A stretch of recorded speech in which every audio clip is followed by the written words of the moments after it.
Hi everyone, welcome back to another video from Gameplay Classic. In this video, I'm going to show you how to log into 8-Ball Pool using your MiniClip ID.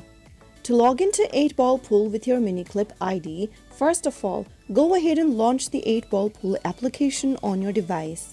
Once you're inside this screen, tap on the Login with MiniClip ID option from the login options. Now in the pop-up, enter your MiniClip email and password in the correct text boxes.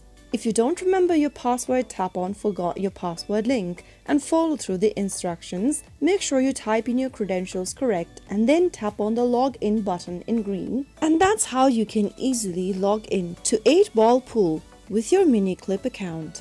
I hope the video was helpful to you. If it was, make sure to give us a thumbs up and subscribe to Gameplay Classic for more tutorials like this. I will see you again in the next video. Thanks for watching.